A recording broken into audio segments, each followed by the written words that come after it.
2, 3, 4, 5, 6, 10. Okay, hello, internet world. This is Norma Joe with no wig and no eyeliner, but with lipstick, which I'm gonna take off a second after this video finishes. I figured I would be a little bit in character. God, this sun makes my face look hella bad. This is so awful. Anyway, maybe I can put the computer up here. Will I look prettier that way? Okay, I think that's a little bit better somehow, for some reason. I don't know why. Anyway, I was gonna read a little bit of this before I go out and do my hustling. So, let me see. House of Perversions. What the fuck could that be? Cyril staggered half blind through the woods. The rain was really coming down, pelting him all over and drenching his face. His clothes weighed down on his body, wet and soggy, and the wind screeched so loud and terrifying. I think it's supposed to say terrifyingly.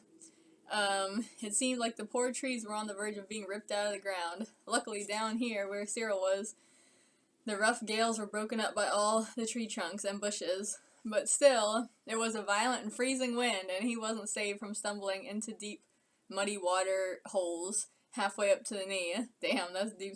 Those some deep ass holes. Hope he doesn't break a fucking shin. He fought to keep his balance and fought to see, peering with hardship through the torrents. Cyril suddenly spotted movement in the woods. I always liked the name Cyril. His quick, sharp fear turned to sudden relief when a second look told him, "It's men, like me," he thought to himself. They were somewhat far away, but not so far that Cyril didn't think he could catch up. He put more strength into his legs and drove forwards. There were 3 of them he could see, and he could view how they motioned to each other, how they stuck close together and communicated with small touches, gestures, and brief words. Cyril could occasionally see a glimpse of a mouth moving, though the roaring storm kept him from hearing anything besides it. The men up ahead all had matching uniforms and helmets with round brims which kept the top halves of their faces in shadow. Their color was a waterlogged, soaking dark brown. As Cyril followed them, they began to pick up speed. He fought desperately to keep up. He pursued them into a patch of very tall grass and prickly naked twigs, almost as tall as they were. Now he could only see the rears of their helmets, moving in a triangular form, and a small wedge of the backs of their shoulders before the rest of them vanished into the darkness and shadows and grass. The trees became thicker here too, and whatever light he'd been getting from the bright moon and the frequent lightning was now muffled away. Even the sounds of the storm seemed to be quieted slightly in favor of this misty area. Cyril couldn't see the others anymore, but he yielded himself completely to the need to continue straight ahead, as if his life itself depended on it. He was so numb now to all his discomfort and exhaustion. Up ahead, he suddenly got view of a long single-story building. The outside walls were white-painted and rough, and the roof was wooden and triangular. Along the outside walls were square windows, and from inside was some of the brightest light Cyril had ever seen at night. Imagine the candles in there, he thought to himself. Oh, okay, so he's from the past, or whatever. A part of Cyril almost worried on the verge of seriously, that once he got to the door it would be St. Peter there. Oh, I see. And Cyril's life would be over, ready to subject to judgment. What? Okay. Oh, ready to subject to judgment. I think that's what it is. The thought made him too nervous. He pushed it away. Don't be a fool, he told himself. Just pray they let you in and take pity on you. Just pray. I like that. He got down a slight hill out of long grass and thick trees. Now there was finally flat gravel road beneath his wet shoes. He hurried, trudging as fast as he could, to the front door of the place. An old wooden double door stood in front of him. He raised one fist and knocked as he stood there cringing and dripping. But when he hit the door, it just swung open, inviting him in towards the bright interior. For a moment, nervous Cyril second-guessed it, but it was too great of a gift to refuse. It was everything he wanted and needed, no matter how strange or suspicious.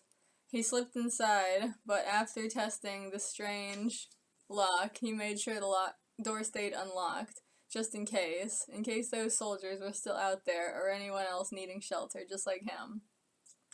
Immediately, his dark brown eyes narrowed to pained slits. The light radiating down from the ceiling was so blinding after the outside darkness that he couldn't force himself to bear it. He couldn't get a full look at the hall he was in, but at least it was dry and much quieter. The rain and wind seemed like just a background hum from in here. He could see a little. A beige carpet, white walls, doors along either side of the hall. Cyril went forwards before he could get his wits together. Enough to even choose which door to try opening. Before he could get his wits together enough to even choose which door to try opening, a quick voice came from behind him and turned him around. "You, stranger, come in here." The voice was deep, and the owner of the voice, interestingly, did not match it with his looks, but his tone was so urgent, and at the same time shockingly trusting and inviting, Cyril couldn't help but to automatically obey and go to the man. He was standing in his doorway, motioning Cyril over while at the same time nervously glancing him down the hallway. He was a blonde with a little hair above his upper lip. He was tall and skinny and big-eyed. Behind him was a bedroom more like what Cyril was used to, dark with a single candle burning on the windowsill, giving enough light to see just enough. "Come inside, come in," the blonde man urged him. He quickly grabbed Cyril by the wrist, his other hand going to Cyril's elbow, and tried to guide him inside. Gently, sort of, but with extreme insistence. Cyril was startled. His first instinct was to dig in his heels to the carpet floor and resist, but the blonde seemed so authentically disturbed, and seemed to mean well, and after all, the two were fairly similar. Cyril gave in and let himself be herded into the bedroom. The door shut behind him, and then at last Cyril's tired eyes got a chance to return back to their normal state. The blonde let go of him and took a step back, breathing a sigh of relief. He glanced Cyril up and down, and at last the two finally looked at each other. "Glad you got in here before the housemaster saw you," the blonde said. "If he got you, I don't know what he'd do." He tapped his own chest with the palm of his hand. He was in pale gray sleeping clothes. "My name's Finch." "Cyril. Thanks, I'm pretty badly confused, though, to be honest," he replied humbly. "I don't blame you." Every story I ever write, people are like, they always make that little noise. "I don't blame you," Finch responded. "I'll explain what I can, but you're filthy wet. Go in here and rinse off and leave your clothes. You can wear my extra pair of sleeping clothes." Finch opened the door to a small closet-like room with a cold, smooth floor. In there was a little stand with a basin of water on it, and clean rags for washing and drying, hanging on a line. There was a basket in the corner for dirty ones, and Finch was quick to grab Cyril a spare candle so he could see in there with privacy. Finch was just in the act of lighting the new candle with his own when suddenly steps could be heard outside the bedroom. He froze, and his already fair-skinned face turned a sicker pale, his big eyes fixed on the door. A shadow of someone standing on the other side was cast across the floor from the small space at the bottom of the door. A knock came. Finch, suppressing his panic, put the candle in Cyril's hand and started pushing him into the little washroom, whispering in his ear, "Hide, hide," with utmost urgency and fear. Cyril hurried in there. The door was shut behind him, shaking a little with fear and confusion and cold. Cyril put the candle down in a convenient spot. He started to slowly strip down, glad to finally be out of such discomfort, but he stayed by the door listening. Any scrap of information he could get would be welcome. Okay, that apparently was the end of that story. Let's see what else is in here.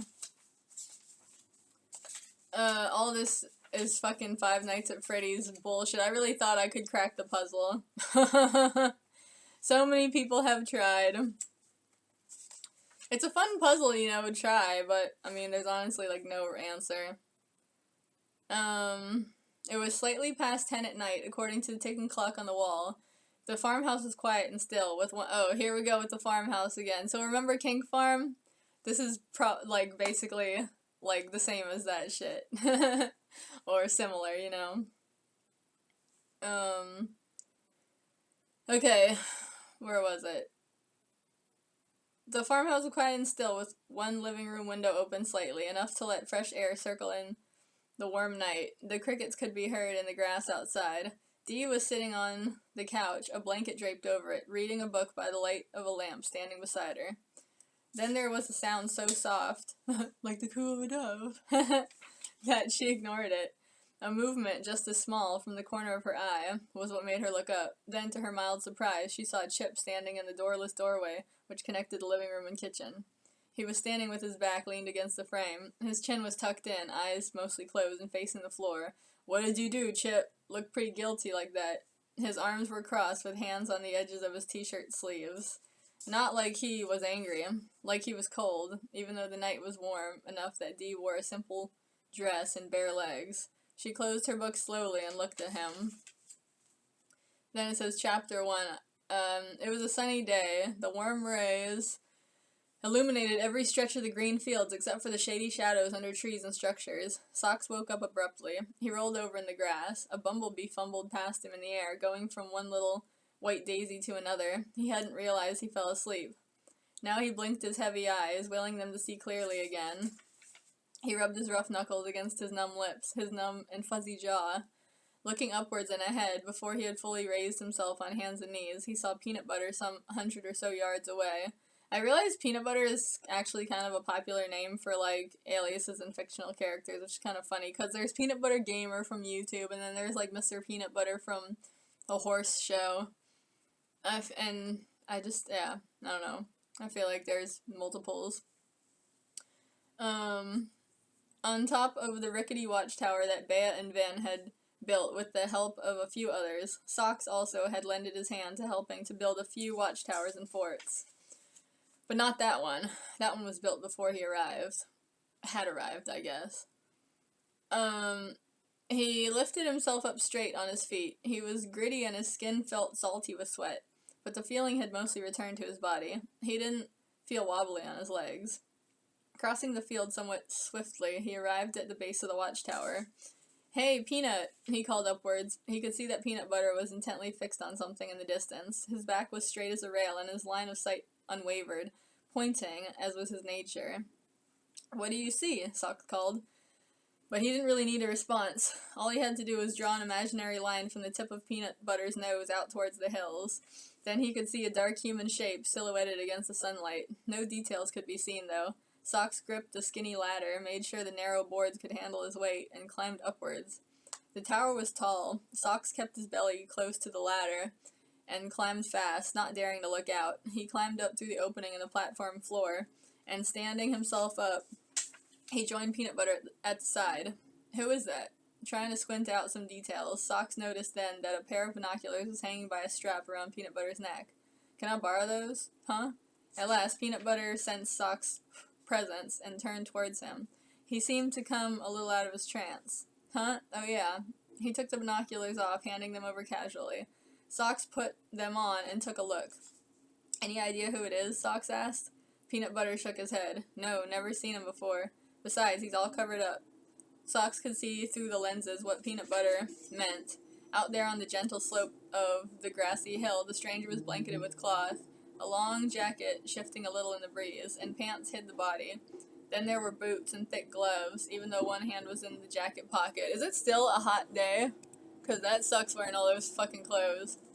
Maybe it's one of those people who's always cold, you know? The stranger's head was covered by a cloth mask. Not even a scrap of hair or skin could be seen. Instead of eyes, all Socks could see was goggles. This is like the Invisible Man, kinda. That's what I'm picturing. Then, to top off the person's head was a sinister hat. A sinister hat? What does that mean? Weird. Seeing the figure standing there, just standing. Oh, that is creepy. It's like a plague doctor on the horizon or something. Just standing gave Socks an uneasy feeling in his gut and back. He traded off the binoculars back to Peanut Butter. "I don't like 'em," Peanut Butter muttered, bristling subtly. "Yeah, me neither," Socks honestly agreed. On his own instincts, he tried to think of some harmless explanation to put their minds at ease. Maybe it's desire, or Mirage. Remember Mirage was mentioned in the, that was like another one of the assassins they wanted to kill or something like that. Either had killed or wanted to kill. One of Desire's colleagues, basically. So basically, I'm seeing that this whole book is kind of almost like the Adventures of Desire, like aside from the shit he was doing in the the one with Ollie Ray and all that shit. That's kind of funny. I guess I was just trying that character out. Um, Alright, maybe it's Desire or Mirage, one of those guys just doing something weird. One of their weird exercises or something. Socks offered up a suggestion. Yeah, maybe, Peanut Butter responded, with his stare still towards the hills. But he didn't sound too convinced. Then he added, I don't think so, though. Maybe it's someone new, someone from Charlie Pox's side of the tracks. Socks replied, in that case, we don't really have to worry, he said with a little hopefulness. Yeah, Peanut Butter said, but he still didn't sound like he had much faith in that. Chapter 2. The sunlight was filtering through the leaves of the trees in bright, delicate beams. Beside the deep water hole, where a rope was tied on a branch for swinging on, the little pirate, Buckle-Eye, creeped up. He rolled up his pants legs. His boots were already set aside among the prominent roots of a big tree. The little pirate stepped into the water ankle deep. Quietly pleased, he gave a small sigh and looked idly around the surroundings. Then from behind he heard the tiny crunching of boots on the earth.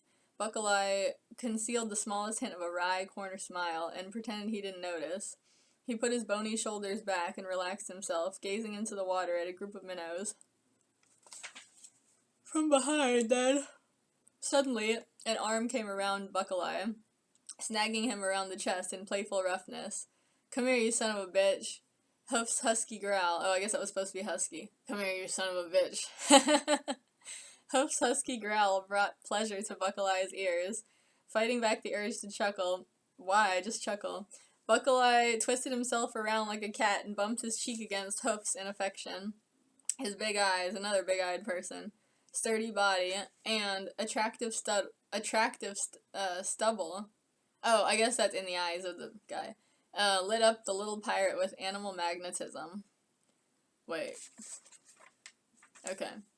Still, no sooner had they started to caress and mouth one another than a new intruder cut through the bushes loudly. Buckle-Eye and Hoof both paused and turned their heads to face the brazen rustling and snapping of twigs. There they saw Socks approaching them. Being a plainsman, he was a little clumsy out here in the wooded terrain, but he was quick to find his balance and address them when he saw both sets of their eyes looking his way. What brings you out here? Hoof asked in his usual cadence drawl. I guess he's like supposed to be like stereotypical cowboy from a movie or something. One arm rested around Buckle-Eye's waist. Oh, I get it, because it's like a pirate and a cowboy. Okay, I get it now. In love with each other. That's great. One arm rested around Buckle-Eye's waist. The other hung beside his hip, holding his rancher's hat. New guy, Socks answered. Peanut and me saw him from the green field. What, did you talk to him? Buckle-Eye asked, anxious to get back to his fun, although he didn't express it. Is he nice? I don't know, he was too far away. I get a bad feeling from him, though. He's creepy. That's why I came to let you guys know. He was all hidden. Yeah, hidden? What do you mean by that? Hoof asked. You know, like he had a mask, all covered up with clothes and goggles, so you can't see a damn what he looks like. I don't even know if he's a he. See? That's an example of that fucking, like, you know, male equals neutral, whereas female equals other, you know, type of paradox bullshit. Stuff like that. That's like a perfect example. Buckle-Eye made a dismissive motion with his... Oh, I guess it was more like, Buckle-Eye made a dismissive motion with his petite hand. Who cares? New people are always showing up. Yeah, but Socks was cautiously exerting his next opinion. That's relatable. What if he's here to join the gang squad over in Charlieville? He said, along with Phantom, Ghost, you know, Shadow, and all the rest of them. Nice names.